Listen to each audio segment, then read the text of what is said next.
ഞാൻ രാജിവെച്ചില്ലായിരുന്നെങ്കിൽ ഇങ്ങനെ ഒരു ചർച്ച ഇവിടെ ഉണ്ടാവുമോ? അപ്പോൾ ജനങ്ങൾ മരിച്ചു വീഴുകയാണ്.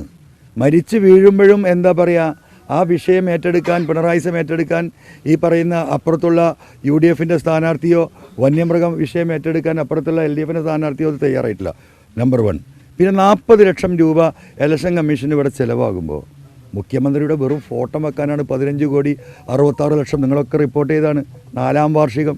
മുഖ്യമന്ത്രിയുടെയും മരുമകൻ്റെയും ഫോട്ടോ കാസർഗോഡ് ടു ട്രിവാൻഡ്രം വെക്കാൻ 15 കോടി 60 ലക്ഷം റുപ്യ ചിലവാക്കിയ മുഖ്യമന്ത്രിയാണ്. 4ാം വാർഷികം പത്രത്തിലും ബാക്കിയില്ലേലും പരസ്യം കൊടുക്കാൻ, ഇവിടുത്തെ പന്തൽ കെട്ടി ഘോഷയാത്ര നടത്താൻ 200 കോടി പരം രൂപ ചെലവഴിച്ച് ഈ രാജ്യത്ത് ധൂർത്ത് നടത്തിയ മുഖ്യമന്ത്രിയാണ്. ഒരു 40 ലക്ഷം റുപ്യ PV അൻവറിൻ്റെ പേരിൽ ജനങ്ങൾക്ക് നഷ്ടമുണ്ടായി എന്ന് പറയുന്നത്. പക്ഷേ നിലമ്പൂരിലെ സ്ഥിതി എന്താ? നിലമ്പൂരിൽ ഇത് ആഘോഷമല്ലേ?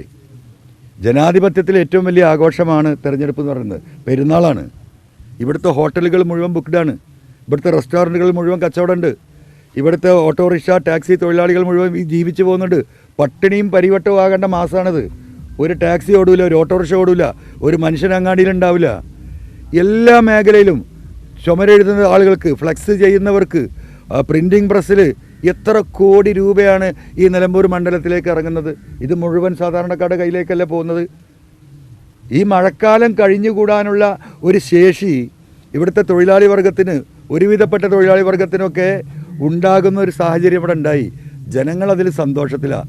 40 ലക്ഷം റുപ്യ ഇലക്ഷൻ കമ്മീഷന് പരമാവധി ചിലവാകുമ്പോൾ 200 കോടി റുപ്യക്ക് 4ാം വാർഷികം മുടിക്കാനും 15,60,000 റുപ്യ മരുമാൻ്റെ മൂപ്പരെയും ഫോട്ടോ വെക്കാനും ഒരു കുഴപ്പമില്ല. അപ്പോൾ ആരാണ് വഞ്ചകൻ?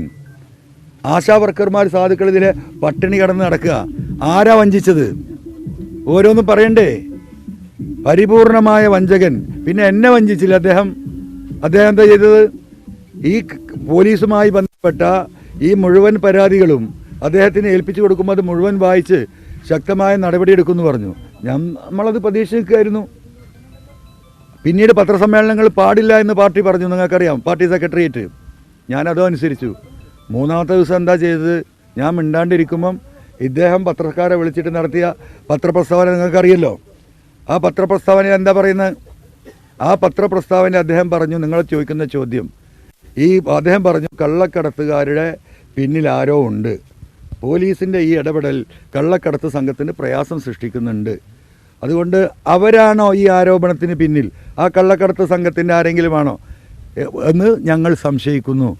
2, ഈ പറയുന്ന അജിത് കുമാറിനെതിരെ ഞാൻ പറഞ്ഞത്, അജിത് കുമാറിനെതിരെ പറഞ്ഞത് അവജ്ഞയോട് കൂടി തള്ളുകയാണ്. ഏറ്റവും നല്ല പോലീസ് ഓഫീസറാണ്.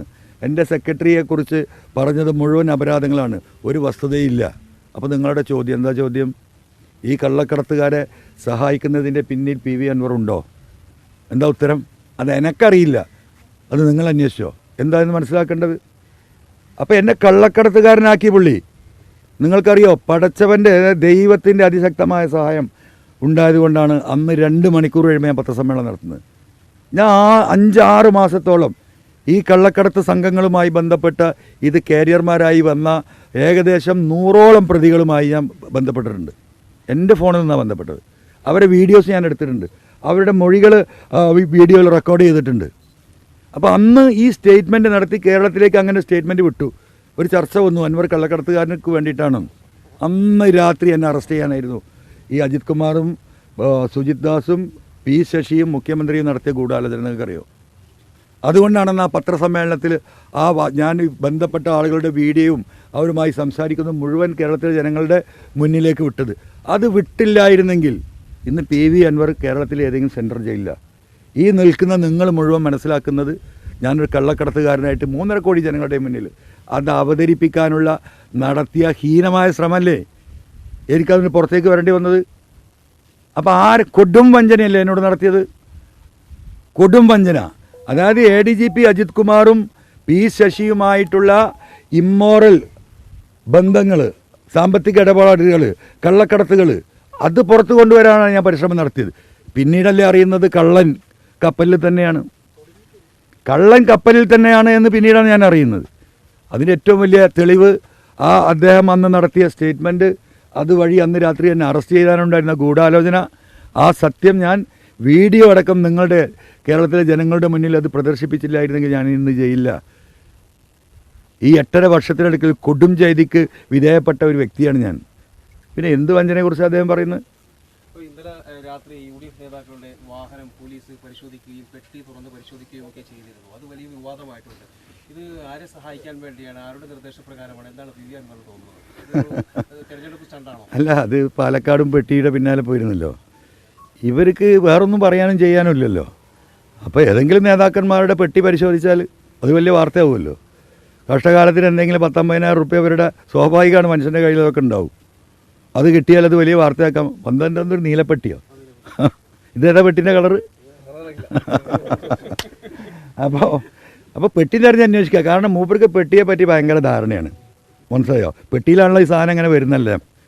പല ജാതി പെട്ടികളിലാണല്ലോ മരുമകനും മകൾക്കൊക്കെ സാധനം വരുന്നത്. അപ്പോൾ പെട്ടിയോടൊരു താല്പര്യം അത് ഈ കഴിഞ്ഞ 2-3 എന്താ പറയുക വർഷമായിട്ട് ഒരു ഭയങ്കര അട്രാക്ഷനാണ്. പ്രത്യേകിച്ച് ഈ ട്രോളി ബാഗ് കാണുമ്പോൾ.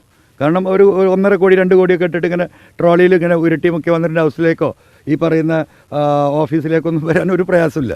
അപ്പോൾ അദ്ദേഹത്തിന് പെട്ടെന്ന് ഉറക്കത്തിൽ നീക്കുമ്പോൾ പെട്ടിയെക്കുറിച്ച് ഓർമ്മ വരും. അതായിരിക്കും ആ പെട്ടി വിവാദം എന്നാണ് ഞാൻ മനസ്സിലാക്കുന്നത്. അല്ല, വേറെ ഇപ്പോൾ ആരാ നിർദ്ദേശിക്കാൻ? പിണറായി അവസാനിക്കണമെന്ന് ഗോവിന്ദ മാഷ് അടക്കം ആഗ്രഹിക്കുകയാണ്. സ്വരാജിനെ കൊല്ലാൻ കൊണ്ടുവന്നാണ്. അപ്പോൾ ഇവിടെ തോൽക്കണം എന്നായിരിക്കും ആഗ്രഹം. CPM-ൻ്റെ എന്താ പറയുക ഉത്തരവാദിത്തപ്പെട്ട ലീഡർഷിപ്പിനാണല്ലോ. ഇവിടെ പരാജയത്തിൻ്റെ കാരണക്കാരാരാ? നിങ്ങൾ നോക്കൂ, മുഖ്യമന്ത്രിൻ്റെ വല്ല ഫോട്ടോ സ്വരാജിൻ്റെ ഫോട്ടോയിലുണ്ടോ? ഇതാ പോസ്റ്ററിലുണ്ടോ? അയാളെ കണ്ട ജനം വോട്ട് ചെയ്യില്ല എന്നറിയുന്ന ആരാ? CPM-ൻ്റെ ലീഡർഷിപ്പാണ്. അപ്പോൾ അയാൾ വരുമ്പം എന്താ ഇവർ സൈലൻ്റ് ആവും. അപ്പോൾ ഈ തെരഞ്ഞെടുപ്പ് പിണറായിസത്തിനെതിരെയുള്ള പോരാട്ടമാണ്. ആ പോരാട്ടത്തിൽ പിണറായി പരാജയപ്പെടണം. ഇനി അടുത്തൊരു മുഖ്യമന്ത്രി സ്ഥാനം വേറെ ആർക്കെങ്കിലും വേണ്ടേ? മൂപ്പര പരിപാടി എന്താ? 3-ാം ഊഴത്തിന് ഇല്ല എന്നുള്ള പറയുന്നത്. മൂപ്പരിങ്ങനെ ഷെയ്ഡിൽ നിൽക്കുക. പണ്ട് ഗൗരിയമ്മനെ കാണിച്ചില്ലേ? മനസ്സിലായോ? അപ്പോൾ വേറൊരാളെ ആ പ്രൊജക്റ്റ് ചെയ്യും. എന്നിട്ട് തിരഞ്ഞെടുപ്പ് അനുകൂലമായാൽ ചേട്ടാ ഞാനും ഇവിടെ ഉണ്ട് എന്ന് പറയും. മനസ്സിലായില്ലേ? അതൊന്നും കേരളത്തിൽ നടക്കാൻ പോകുന്നില്ല.